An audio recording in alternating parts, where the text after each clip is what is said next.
आज रविवार असल्यामुळे सकाळ सकाळी लवकर अकोल्याला जाऊन ताजं मटण घेतलं. नाश्ता करायचा होता म्हणून मित्राच्या स्वीट होम मध्ये गेलो. माझा मित्र म्हणजे अकोल्यातील सुप्रसिद्ध स्वीट होम चालक साहिल सेठ साकी. त्यांचं बन्सी महाराज स्वीट्स या नावाने अकोल्यात सगळ्यात जुनं स्वीट होम आहे. 1960 पासून हे स्वीट होम आजपर्यंत आपल्या सेवेत चालू आहे. फक्त आणि फक्त अकोल्यातच मिळणारा मसाला वडा साहिल शेठकडे भेटतो. हा मसाला वडा साहिल शेठच्या आजोबांनी अकोलेकरांना इंट्रोड्यूस केला होता. मस्त गरमागरम मसाला वडा, चटणी, त्याचबरोबर पाव आणि गरमागरम कडक जिलेबीचा नाश्ता केला. परत कानवळीत आलो. पुढच्या तयारीला लागलो. इंद्रायणी तांदळाचा भात घातला आणि आपला रॉयल काळा चुलीवरचा मटण रस्सा बनवून घेतला. त्यानंतर थाळ्यांच्या ऑर्डर सुरू झाल्या. दिवसाला 6 ते 7 मटण थाळ्यापासून सुरू झालेला आपला प्रवास आता जवळपास 50 ते 60 थाळ्यांपर्यंत गेलेला आहे.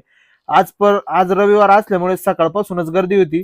संध्याकाळी पार्सलच्या ऑर्डर चालू होत्या आणि टेबलच्या पण ऑर्डर चालू होत्या. आज मटणापेक्षा चिकनच्या ऑर्डर जास्त होत्या. सगळ्या ऑर्डर कंप्लीट झाल्यावर स्वतःसाठी मस्त गव्हाच्या पिठाच्या तंदूर रोट्या बनवल्या. एकदम जबरदस्त लागतात गव्हाच्या पिठाच्या तंदूर रोट्या. आज मस्त चिकन फ्राय, आपला रॉयल काळा चुलीवरचा मटण रस्सा आणि गरमागरम तंदूर रोटी गव्हाच्या पिठाची, मस्त जेवण झालं. असंच मस्त मस्त जेवण करायला आपल्या दुर्वेश मराठा मटण खानावळीला एकदा भेट नक्की द्या. धन्यवाद.